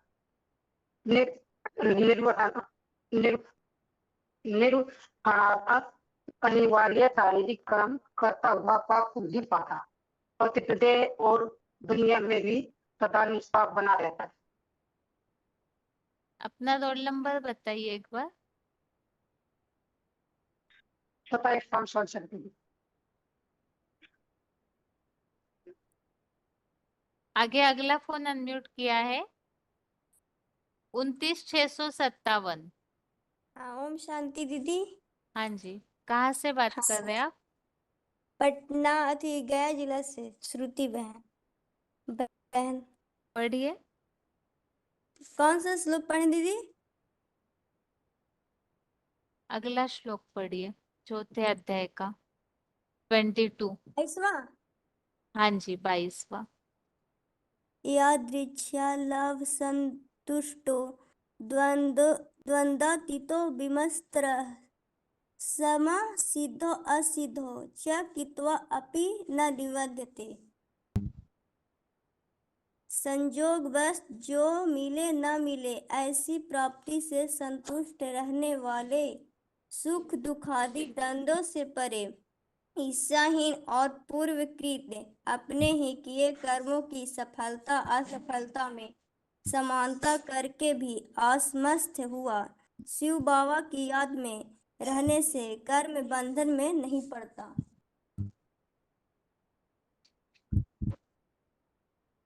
आगे हेलो। अगला फोन अनम्यूट है। हेलो, ओम शांति। अगला श्लोक पढ़िए माता जी। 23 चौथे का 23। हाँ। गत संगस्य मुक्तस्य ज्ञानावस्थित चेतसः ज्ञान यज्ञाय आचरतः कर्म संग्रमम प्रविलीयते। अर्थ है दैहिक आसक्ति रहित एक सिवा सभी से बंधन मुक्त शिव की सच्ची गीता एडवांस ज्ञान में अडोल दृढ़ बुद्धि वाले और तन मन धन समय संबंधी शक्तियों द्वारा यज्ञ सेवा से अटूट चलने वाले के सारे भूत वर्तमान के अच्छे बुरे कर्म पूर्णतः नष्ट हो जाते हैं। ठीक है माता जी। आगे अगला फोन अनम्यूट है।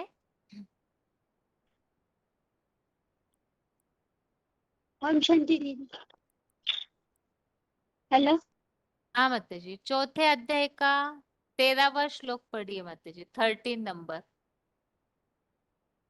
30। हाँ 13। हाँ जी। हाँ। चातुर्वर्ण्यं मया सृष्टं गुणकर्म विभागशः सत्यकर्तारम् अपि मां विद्धि अकर्तारम् अव्ययम्। कल्प चतुर्युगी पहले भी हर व्यक्ति के भावानुकूल मैंने पुरुषोत्तम संगम में हुई गुण कर्मों के विभाग अनुसार नंबरवार 4 वर्णों को रचा था। उसका मेरी श्रीमत से मेरी समान बने ज्योतिर्लिंगम रूप अव्यक्त मूर्ति के कर्ता होने पर भी सदा ज्योतिर्बिंदु शिव ज्योति अकर्ता अभोक्ता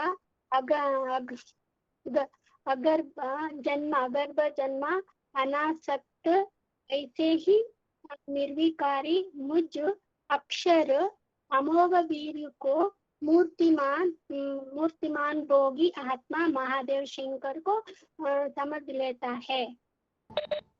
ठीक है माता जी। आगे पढ़िए त्रिचिका माता जी, फोन अनम्यूट है।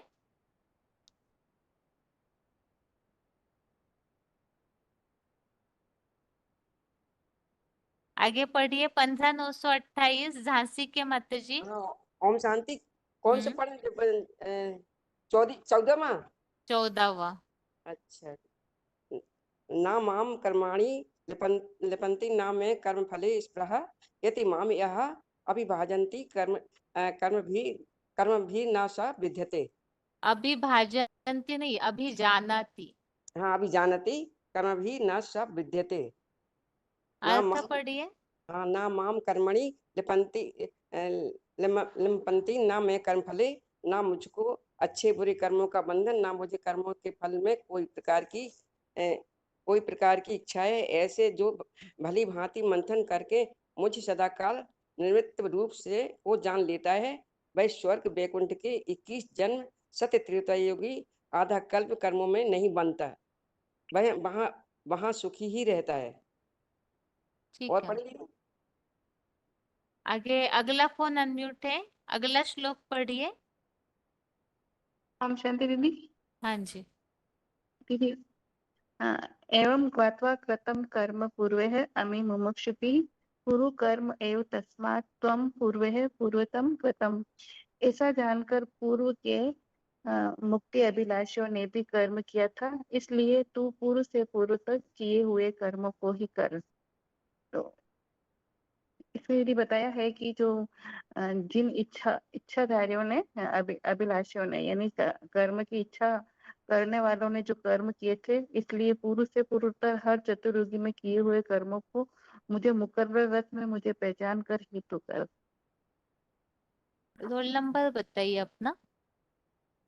29,752 29752। कहाँ से बात उदयपुर कर रहे हैं? मधुबन। अच्छा ठीक है। उदयपुर मधुबन। हाँ जी। आगे अगला फोन अनम्यूट है, अगला श्लोक पढ़िए।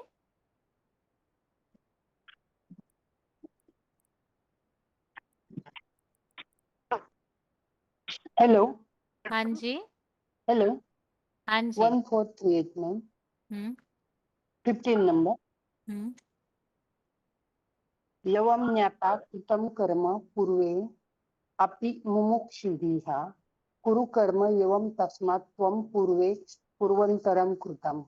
ऐसा जानकर कल्प कल्पांतर के पुरुषोत्तम संगम भी मुक्ति अभिलाषियों ने भी हूबहू ऐसा ही कर्म किया था, इसीलिए हर कल्प के जो कि त्यों हूबहू पुनरावृत्ति नियम से तू पूर्व से पूर्वतर हर चतुर्युग में किए हुए कर्मों को मुकर्रर रथ में मुझे पहचान कर ही कर। ठीक। किन कर्म। आगे पढ़ू? नहीं, आगे अगला फोन अनम्यूट है। हेलो ओम शांति दीदी। हाँ जी पढ़िए माता जी। 16 पढ़ूं दीदी? हाँ जी हाँ जी। किम कर्मेति काव्यो अप्यत्र मोहिता तत्ते कर्म प्रवक्ष्यामि यज्ञात्वा मोक्षसे अशुभात्। क्या कर्म है और क्या अकर्म है, इस प्रकार इस विषय में विद्वान लोग भी चकरा गए हैं। इसे तुझे कर्म का स्वरूप बताता हूँ, जिसे जानकर अशुभ कर्मों से मुक्त हो जाएगा।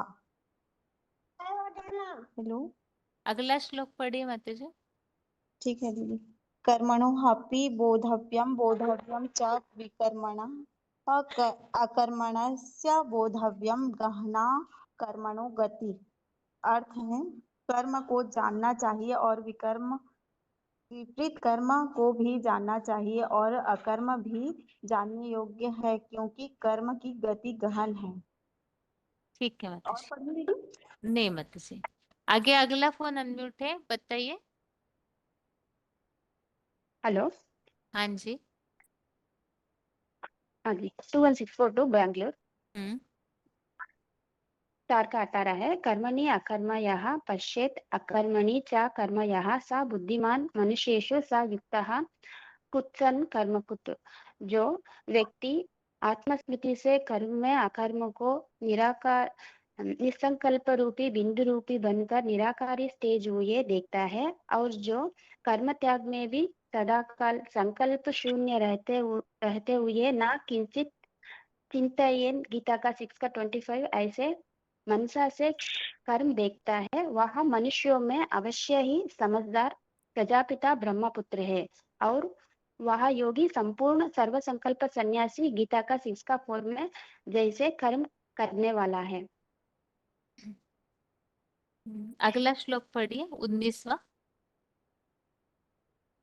यस्य सर्व समारंभः कर्म सर्व संकल्प वर्जिताः ज्ञानाग्नि कर्माणं तम आयुः पंडितम बुधः। जिस व्यक्ति के लौकिक अलौकिक सब कार्य हिंसा युक्त काम विकार के संकल्प से रहित है, उसको बुद्धिमान लोग ज्ञानाग्नि से वैत्यवादी द्वापर से हुए अनेक 63 जन्म के अपने पाप कर्म जलाने वाला पुरुषोत्तम संगमयुगी पंडित कहते हैं। बाकी सब साधारण हो गए। ठीक है, आगे अगला फोन अनम्यूट है। अगला श्लोक शांति पढ़िए। बहन जी 9790 9493 स्वप्ता कर्मफला संगम मिथ्याकृतो निराश्रयः कर्मण्यापि प्रवृत्तोपि नैव किंचित करोति सः। मन शिव बाबा शिव किसी के आश्रयहीन कर्मफल की आसक्ति त्याग कर नैष्ठिक कर्म सिद्धि 1849 से सदा संतुष्ट हुआ, वह सहज योगी सांसारिक कर्म के अच्छी तरह लगा रहने पर भी कुछ भी नहीं करता, सदा शिवज्योति समान जैसे निराकारी अभोक्ता अकर्ता रहता है। ठीक है, निराशी यच्चित। आगे अगला फोन अनम्यूट है। हेलो बहन जी 25 हाँ 24 ओम शांति 507। बहन जी। हेलो बहन जी हैदराबाद पढ़िए। 25 हाँ जी ओम शांति बहन जी 25407 पढ़िए अगला श्लोक। निराशी यथा चित्तात्मा त्यक्त सर्व परिग्रह शरीरं केवलं कर्म कुर्वनु न अपनोति किल्बिषम्। संसारिक आशा रहित अपने मन बुद्धि रूप चित्त का वशकर्ता एकाग्र भावेन तन धन धाम से सब प्रकार के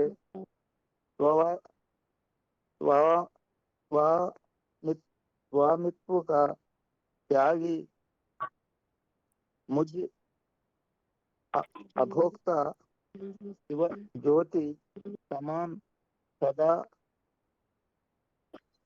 सदा निराकारी आत्मों का वाली आत्मलोक वाली सांसारिक इच्छा मात्र अविद्या देह होकर केवल विष्णुलोक ही पुरुषार्थ निर्वहनार्थ अनिवार्य शरीर कर्म करता हुआ पाप को नहीं पाता, पतित देह दुनिया में भी सदा निष्पाप बना रहता है। ठीक है, आगे अगला फोन अनम्यूट है। रोल नंबर बताइए अपना। हाँ ओम शांति बहन जी 5183।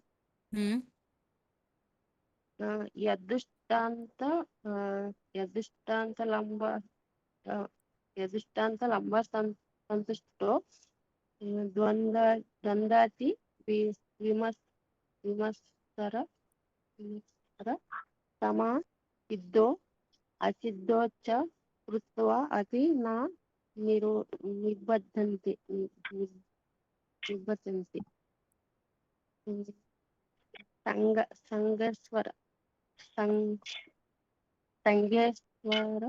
संगेश्वर जो मिले ना मिले ऐसी प्राप्ति से संतुष्ट रहने वाला, सुख दुखादि द्वंद्वों से परे ईश्वरीय है और पूर्व पूर्व पूर्वकृत अपने ही लिए कर्मों की सफलता असफलता में समानत करने में भी आत्मस्थ हुआ शिव बाबा की याद में रहने से कर्म बंधन से नहीं पड़ता। ठीक है माता जी, आगे पढ़िए माता जी।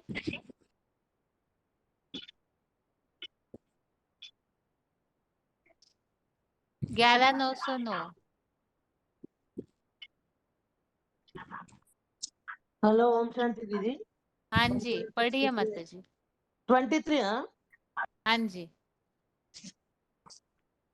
गत संगव्य मुक्तस्य ज्ञानावस्थित चेतसः यज्ञायाचरत कर्म समग्रं प्रविलीयते।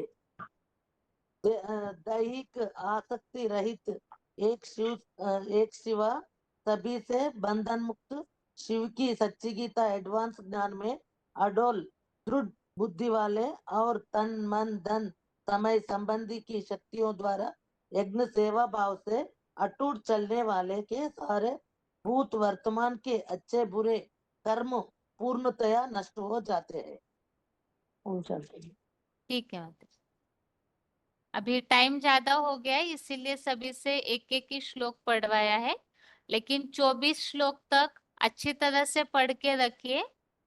अगली बार इसे एक बार रिवाइज करके उसके बाद फिर प्रश्न पूछे जाएंगे, इसलिए चौथे अध्याय के पहले श्लोक से 24वें श्लोक तक पढ़ के रखिए, ताकि लगातार भी आप श्लोक और अर्थ पढ़ सके। जैसे अभी कईयों का फोन अनम्यूट हुआ तो शायद प्रैक्टिस न होने के कारण जैसे पढ़ना आना चाहिए श्लोक वैसे नहीं पढ़ पा रहे हैं, तो श्लोकों का उच्चारण सुनते सुनते पढ़िए, तो उससे आपको उच्चारण करने में आसानी होगी। अभी समय भी ज्यादा हो गया है, इसीलिए आज के लिए तो क्लास यहाँ ही रुकाते हैं। बाकी अगली बार के लिए चौथा अध्याय जरूर पढ़ करके रखिए। ओम शांति।